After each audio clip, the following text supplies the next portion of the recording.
ये क्या? लक्ष्मी जी जगन्नाथ जी को छोड़कर कहाँ जा रही हैं? जानने के लिए सुनिए ये कथा। एक बार लक्ष्मी जी जगन्नाथपुरी में भ्रमण कर रही थी। उनका आज मन हुआ कि किसी भक्त पर कृपा की जाए। तभी उन्होंने सोचा कि पहले हमारे प्राणनाथ के जो अर्चक हैं, जो उनकी नित्य सेवा करते हैं मंदिर, मैं उनके घर जाकर के देखती हूँ, अगर किसी पर कृपा करना हो तो लक्ष्मी जी उन अर्चकों के घर गई और किया देखा कि सूर्योदय हो गया है और सब अभी तक सो रहे हैं। घर में कोई स्वच्छता नहीं है, सारे सामान बिखरे पड़े हैं, रात का भोजन सब खाया हुआ है। लक्ष्मी जी ने कहा कि मैं यहाँ नहीं रुकूंगी और ना ही मुझे कृपा करनी है, ये मेरे रहने के योग्य स्थान नहीं है। और लक्ष्मी जी चली गई। लक्ष्मी जी अब गई उस आदमी के घर जिनको मंदिर में झाड़ू लगाने की सेवा थी और जिनको मंदिर में घुसने भी नहीं दिया जाता था।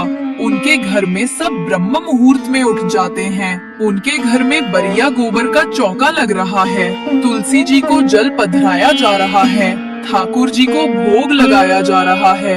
लक्ष्मी जी बोली, ये है मेरे रहने का योग्य स्थान। और साक्षात लक्ष्मी जी प्रकट हो गई। अब वो दोनों दंपत्ति तो चौंक गए। उन्होंने पूछा, देवी आप कौन हैं? लक्ष्मी जी ने कहा, हम लक्ष्मी हैं, जगन्नाथ भगवान की पत्नी। सब बोले, देवी आप अचानक यहाँ कैसे? लक्ष्मी जी ने कहा, अरे पुत्र, तुम्हारे इस सेवा भाव, पवित्रता, तुलसी निष्ठा, घर की शुद्धता देखकर हम बहुत प्रसन्न हुए हैं। सब बोले, जय हो लक्ष्मी जी, आप प्रसन्न हुए हैं, ये तो हमारा सौभाग्य है। लक्ष्मी जी ने कहा, अरे मैं तुम्हारे घर आई और मुझे प्रसाद नहीं परोसोगे? सब बोले, हाँ हाँ हाँ, आप बैठिए ना। उन्होंने लक्ष्मी जी को एक आसन पर बिठाया और उनको प्रसाद परोसा। उधर बलराम जी पूरी में डोल रहे थे और तभी खिड़की से झांक के देखा कि लक्ष्मी जी किसी दूसरे के घर में भोजन कर रही थी। उनको बड़ा क्रोध आया। वो बोले, अरे इनका कुल कितना नीचा है, शुद्धता भी नहीं होगी घर में और उनके घर लक्ष्मी जी भोजन कर रही है, आने दो इन्हें। बलराम जी वहाँ से क्रोध में भरकर चले गए। उधर लक्ष्मी जी ने भी कहा, अभी तो हम जा रहे हैं, हम फिर से आएंगे, ठीक है?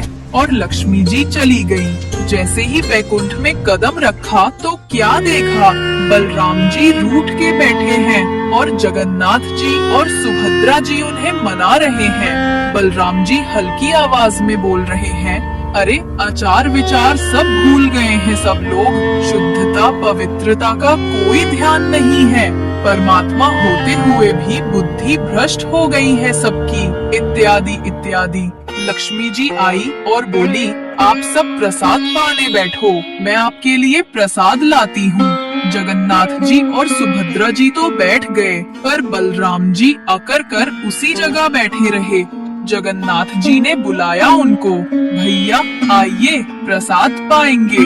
बलराम जी ने कहा, लक्ष्मी के हाथ का बना नहीं पाऊंगा मैं, आचार विचार सब भूल गई हैं।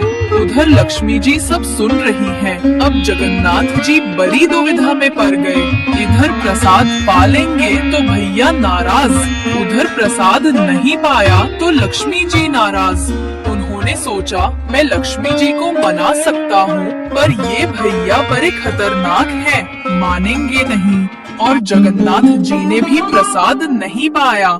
2-3 दिन तक ऐसे ही चलता रहा और लक्ष्मी जी ने कही कि इस जगन्नाथपुरी में हमारी सेवा है प्रसाद बनाने की, और जब हमारी हाथ की ही किसी को नहीं पानी तो हम जा रहे हैं। और लक्ष्मी जी उन्हें छोड़कर चली गयी। लक्ष्मी जी जाते ही सबसे पहले उनकी सारी श्री चली गई और जगन्नाथ जी बलभद्र जी को देखे, बलभद्र जी जगन्नाथ जी को।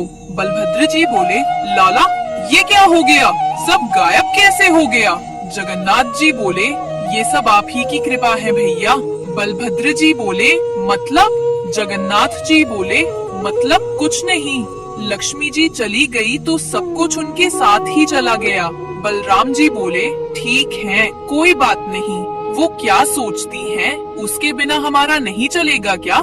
चल लाला कुछ भोजन बनाते हैं, 2 दिन से कुछ खाया नहीं है।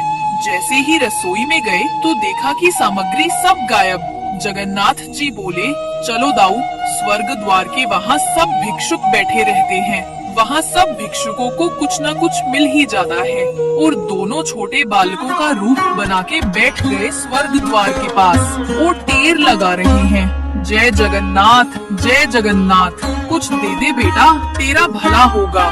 तभी एक स्त्री आई और उनको कुछ दिया नहीं, ऊपर से डांट दिया, ए बच्चों, पढ़ाई लिखाई सब छोड़ दिया है क्या?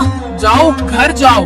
उसके बाद एक संत आए और उनको कुछ मुरी दिए, लो बच्चों मुरी खाओ, भूखे होगे तुम लोग। बलराम जी बोले, लाला एक वक्त की व्यवस्था तो हो गई। और तभी जोर से हवा बहने लगी और उनकी सारी मुरी उड़ गई। दोनों मुरियों के पीछे पीछे दौड़ने लगे और कुछ देर दौड़ के दोनों थक गए। भैया लक्ष्मी जी से क्षमा मांग लो, सच्ची कहता हूँ, नहीं तो ऐसे ही डोलना पड़ेगा। बलराम जी बोले, ठीक है क्षमा मांग लेंगे, पर ढूंढ तो बहू है कहाँ? जगन्नाथ जी बोले, सीधी सी बात है, जहाँ श्री सबसे ज्यादा होगी वहीं लक्ष्मी जी मिलेंगी।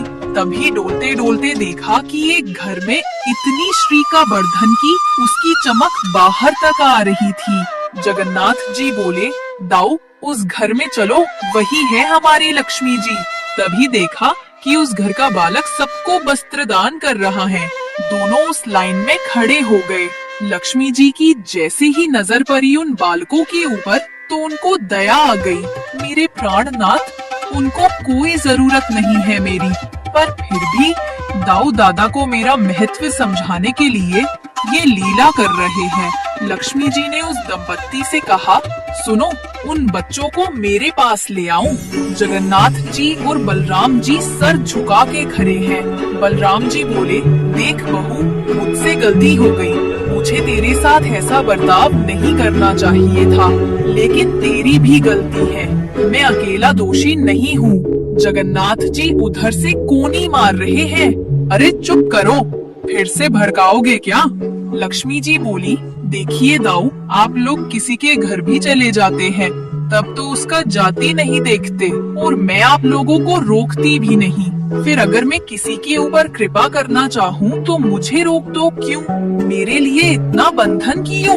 और किसी के जन्मगत व्यवहार से उसका पूरा जीवन नहीं आंकना चाहिए, उसके स्वभाव व्यवहार से देखना चाहिए कि वो है कैसा। कहाँ आप कहते हैं कि ब्राह्मण सर्वश्रेष्ठ, वो देर देर तक सो के उठ रहे हैं, उनके यहाँ शुद्धि नहीं, वस्त्र 4-4 दिन तक पहन रहे हैं, एक एक महीना एक ही धोती में निकाल रहे हैं। आप कह रहे हैं कि वो श्रेष्ठ, और ये लोग जो इतनी पवित्रता का ध्यान रखते हैं, इन पर कृपा ना हो। हमारे अनुसार तो जो अपने कर्म से शुद्ध है वो शुद्ध है। बलराम जी और ठाकुर जी दोनों मान गए, जैसी आपकी इच्छा। बोले, नहीं, आज के बाद हम आपसे एक नियम चाहते हैं। क्या बोले? श्री जगन्नाथ पुरी में नियम कर दीजिए। बोले, क्या? जिस महाप्रसाद को ब्राह्मण पाएगा उसी महाप्रसाद को शूद्र भी पाएगा, दोनों को समान फल मिलेगा। और यहाँ महाप्रसाद का ऐसा नियम रखा जाए कि अगर एक ही पत्तल में दोनों बैठ करके पाले तो दोनों को समान पुण्य प्राप्त होगा। महाप्रसाद पाते ही अन्य तीर्थों में तो बहुत साधन करने पड़ेंगे, पर पुरी में आकर के कोई एक दिन का भी यदि महाप्रसाद का पाले तो उसको सर्व साधनों का फल प्राप्त हो जाएगा। और किसी भी प्रकार से ये ना देखा जाए कि कौन किस वर्ण का है, वो स्वभाव से शुद्ध होना चाहिए। हम सबको हृदय लगा ले। अगर ये सब आपको मंजूर हो तो मैं राजी हूँ।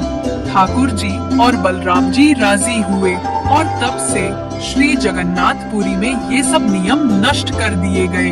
महाप्रभु जी सबके लिए सुलभ हो गए। जय जगन्नाथ।